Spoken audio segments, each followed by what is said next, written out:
Welcome to Perfectionists Anonymous, a podcast-style channel dedicated to unraveling the myth of perfectionist living. I'm your host, Caitlin, and I'm a recovering perfectionist. I invite you to sit down, relax, and hang out with me, your supportive friend, who knows how difficult perfectionism can be and who wants to find a better way. Thank you for joining me today. Greetings, fellow perfectionists. I hope you are all doing well. As I write today's episode, I'm enjoying the first snow of the season, and I am so excited. A lot of people where I live kind of hate the snow, which is a bit funny since we live in one of the coldest states in the country, but that's one of the things that I love most about this state.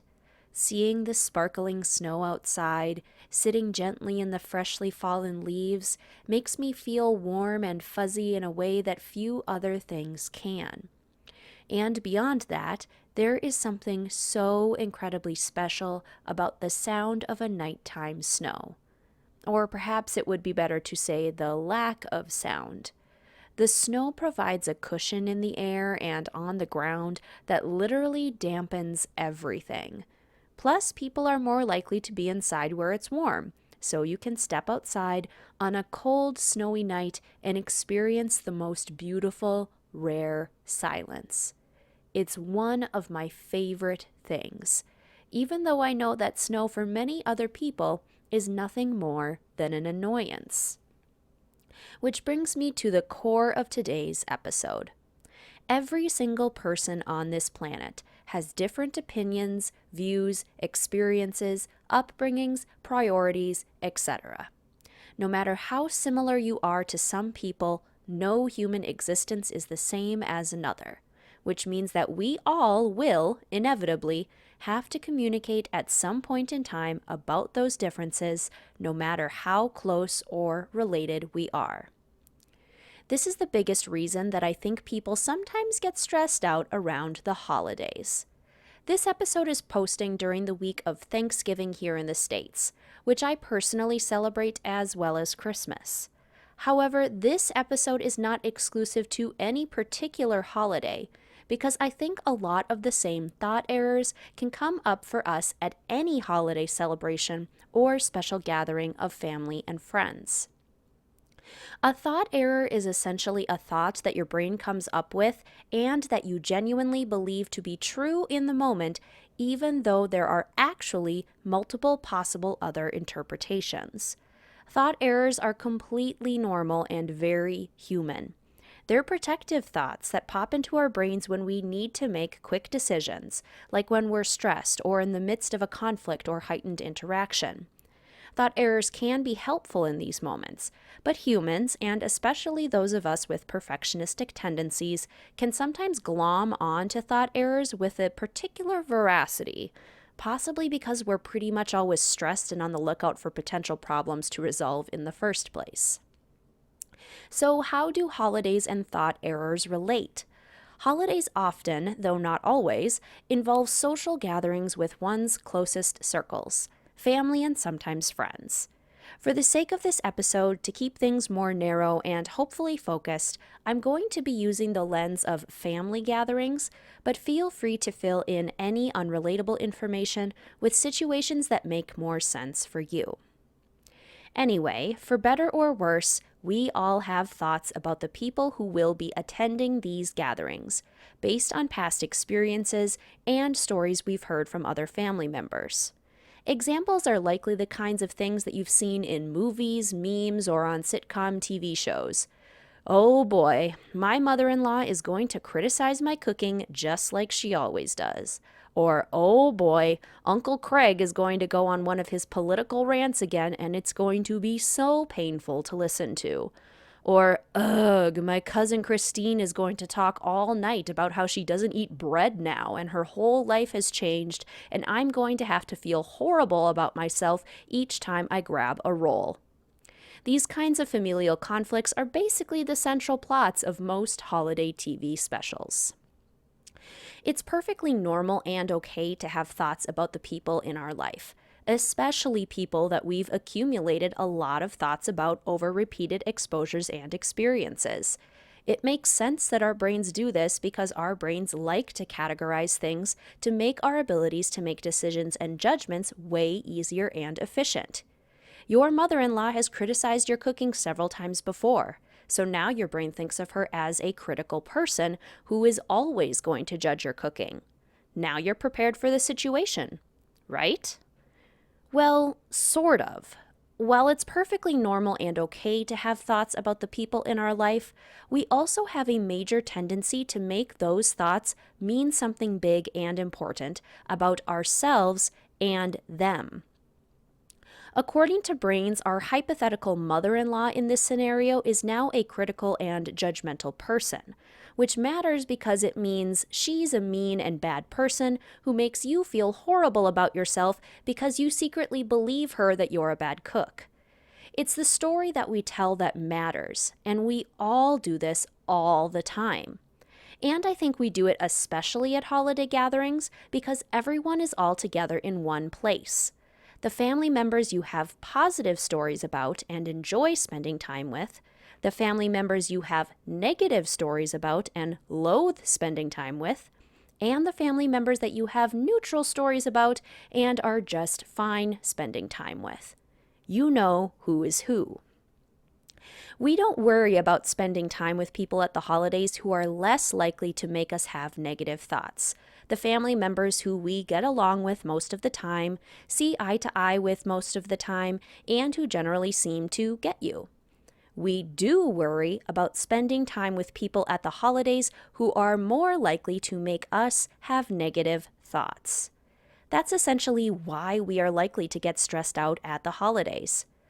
We are worried about all of the negative thoughts that people are going to have about us. And we are worried about all of the negative thoughts that we are going to have about them. I think we can break this idea into 3 broad thought errors. Let's start first with this one. I am stressed out about this holiday gathering because my family members are going to ask me uncomfortable questions and I'm going to have to answer them. This thought error hits at 2 things: feeling like a failure and feeling like you have to have the right or the good enough answer to please people. We worry about these kinds of interactions because we worry what other people think about us so strongly. Especially if you feel like you've done something recently that your family members will disagree with, many of us fear having to have a conversation about it. We fear Aunt Matilda asking, "So, I hear you dropped out of college. What's that all about?" Or, "Gee, are you really sure you want a piece of pie that big?" The error here comes from us believing that if someone has a thought about you, then it's evidence that it must be true. Aunt Matilda has a negative thought about your life choices, which she feels compelled to share with you, which means that she believes you're a failure for dropping out of college or that you aren't making healthy food choices. Understandably, we would really dread having this kind of interaction because then it makes us feel horrible. We anticipate these kinds of things happening at holiday gatherings because they've happened before, so why wouldn't they again? The error persists because we believe that we have so little power in this situation. We just have to sit there and listen to Aunt Matilda spout her nonsense and feel crappy about ourselves, and there's nothing we can do about it. Realistically, Aunt Matilda is always going to be herself, but you do have the power to choose whether or not you want to believe the things she's saying to you, and if you even want to respond. Because nothing she says is objectively true. She's just sharing negative thoughts, which we're more likely to also believe because a perfectionistic mindset is pretty much always ready to believe the worst in ourselves. But no longer, I say. Fearing the uncomfortable questions will not make them go away, especially since what you're really fearing is how those questions will make you feel about yourself. I don't think Aunt Matilda should be saying such things, but she's probably going to. So you can choose to correct the thought error if you want by telling yourself the more positive, forgiving, loving story that you want to hear. In our hypothetical scenario, dropping out of college is allowing you to explore what you really want out of life. Pie is delicious. Those thoughts are just as likely to be true as Aunt Matilda's negative ones. The uncomfortable questions will lead to you feeling horrible and uncomfortable if you go along with their story. Alternatively, you can remind yourself that their story isn't the true account of things, and what they believe means nothing about the choices that you've made. You get to decide what your choices mean. People asking uncomfortable questions doesn't mean anything if you've decided ahead of time that you're happy with your decisions. Other people don't get to dictate what you should or should not do, and letting them is simply a people-pleasing thought error. And I'm not pretending that this kind of subjectivity is at all easy to find in the moment. If Aunt Matilda says something that you think sounds obviously antagonistic, it's so incredibly difficult to not be reactive and spiral through all the negative thoughts. Stopping to find an alternative thought to counter Aunt Matilda's story takes a lot of time and practice. But the more you practice believing in yourself and acknowledging your own self-worth ahead of time, the easier this becomes. A second thought error that goes along with this. I am stressed out about this holiday gathering because my family member is going to state their beliefs that I disagree with, and it's going to be horrible. This can come in the form of differing political beliefs, differing social beliefs, differing scientific beliefs, differing religious beliefs, and so on. These controversial topics are the bane of many a holiday gathering because we attach ourselves pretty strongly to our beliefs, and it can be really painful when we're around people who directly contradict or diminish our beliefs. This is particularly difficult for people who engage in perfectionistic thinking because we really cling to our beliefs of right and wrong. Let's bring back hypothetical Uncle Craig. In the last presidential election, you voted for candidate A, and you know that Uncle Craig voted for candidate B. You know that Uncle Craig is a big supporter of candidate B and will frequently talk about candidate B. You completely disagree with everything that candidate B stands for, which means that you and Uncle Craig fundamentally disagree. Once again, the thought error comes when we make this mean something about us or the other person. People-pleasing tendencies show up anytime we feel the desire to make sure that everyone is happy, everyone likes us, and everyone agrees. So then you end up with a problem when Uncle Craig is never ever going to be happy with your beliefs or agree with you.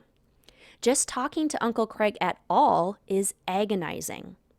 When this happens, perfectionistic people-pleasing brains go into a freaking panic.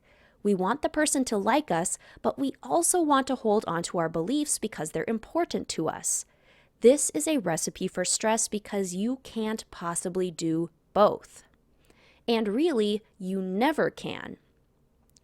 Even your friends who are completely unlike Uncle Craig and who you can talk openly with about all of your beliefs will disagree with you sometimes and have different beliefs in different things.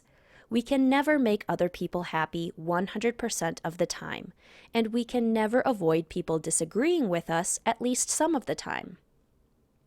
This is where boundaries enter the equation. And I want to clarify that boundaries don't mean that you just don't talk to the person ever again and shut them out of your life entirely. You can do that sometimes, but sometimes it isn't realistic or you don't want to completely remove them from your life. Boundaries are like little rules that you make for yourself to care for yourself. They are not rules that you put on the other person, like Uncle Craig is never allowed to talk about candidate B. That's not a proper boundary because you can't control Uncle Craig. Rather, boundaries are rules that you give to yourself. Like, if Uncle Craig starts talking about candidate B, you just excuse yourself and go use the bathroom, or go check your phone, or go talk to someone else. You don't have to listen to Uncle Craig talk about candidate B. You don't have to convince him of anything. You don't have to agree with him or pretend to like him. He can exist without it meaning anything about you or your beliefs or him and his beliefs. I think we all intuitively know who we can have difficult, controversial conversations with and who we just can't because things are too different. Some of those people might be in your family and might be at your next holiday gathering. But you don't have to take on the responsibility of making sure everyone is comfortable and getting along. We can all make decisions for ourselves, and you get to decide what conversations you're okay being around and which ones you aren't. It doesn't mean anything about you or them, it's just how you're going to prioritize enjoying the gathering. And the third thought error. I am stressed about this family gathering because there is so much pressure for how I'm supposed to show up. I have to wear exactly the right clothes, otherwise Grandma will be offended at how informal I am. I have to arrive exactly on time, otherwise my mom will think I don't care enough about the family to show up on time. I have to eat only salad around Cousin Christine, or she'll judge me for eating too many carbs. I have to watch the football game with my uncles, so I look cool, even though I think football is stupid. My kid has to behave perfectly the whole time, otherwise my family will think I'm a bad parent. I have to be making XYZ salary, otherwise my rich cousins won't be impressed. Basically, any story we have about how we are supposed to show up is a perfectionistic, people-pleasing thought error. There is no right or wrong way to show up, but we were all brought up with very specific family norms about how we're quote-unquote supposed to behave. Your family has rules regarding punctuality, who cooks and prepares the food, what games are appropriate to play, what clothes are appropriate to wear, what language is appropriate to use, how long you should stay, what activities you should do, and so much more. Many of us just accept these rules as law, even when we're old enough to know that some of them no longer make sense for our lives. And if we have the inclination to do something different outside of the family norms, then we experience so much distress because we worry about all of the negative thoughts that our family members will have about us. But you do not exist in a vacuum. Your family is one part of your experience, but so is your education, so are your friends, so is your community, and so is your individual personhood. Those variables are going to play a role and throw some wrenches in how you interact at holiday gatherings. Rather than being okay with that, I think a lot of us carry a lot of self-judgment about it because we're just worried about people not liking us or thinking negative thoughts about us. When we get rid of this thought error, thinking that we can make everyone perfectly happy and that it's our job to do so, then these expectations become a lot less intense. When it comes down to it, a holiday gathering is supposed to be fun. It's supposed to be energizing and engaging and enjoyable. When we allow ourselves to get swept up in thought errors, we remove the possibility of having an enjoyable holiday experience. What do you want to get out of the holiday gathering? What foods do you want to eat? Who do you want to talk to? What do you want to talk about? How do you want to spend your time? What activities do you want to do? What stressors can you remove to ensure that you do have a good time? What rules have you been unconsciously following and stressing out about? And what rules can you remove? I can't answer most of those questions for you, but I can start to answer the last one because many of the stressors and rules are thought errors that you can actually remove to a certain extent. You can remove the stressor of showing up the right way because there's actually no such thing. Everyone has a different definition for what that means anyway, so you just do you. You can't please everyone. You can remove the stressor of talking with someone that you totally disagree with because you can create a boundary. When the conversation turns, you can go do something else. You can also remove the stressor of uncomfortable questions because the negative thoughts and interpretations of others are not just a true factual account of things. You know the true story behind your life circumstances, and you get to decide what they mean. You can remove the stressor of thinking that you have to show up in a certain way because your family's rules are arbitrary and you don't have to keep them all. Now, saying all of that does not make it easy. Far from it, in fact. I think to a certain extent, there might always be a certain amount of pressure surrounding holiday gatherings, even if we are able to minimize all of these thought errors. And that's because we're still human. We're still going to fall into old patterns, especially around our family members, because that's the first place where we learned rules to begin with. We're still going to experience negative thoughts, and we're still going to have feelings about the people at the gathering and all the things going on or being said. That's okay. You are still allowed to have all your thoughts and feelings. You can still be salty at Aunt Matilda if you want. And at the same time, if the goal of attending a holiday gathering in the first place is to have fun and enjoy it, then we can try to mitigate some of those thought errors that are causing us stress. So, happy holidays, fellow perfectionists, whatever you celebrate and whenever you celebrate. I hope you truly do get to enjoy your holidays and that they are full of fun memories, meaningful traditions, and fulfilling experiences.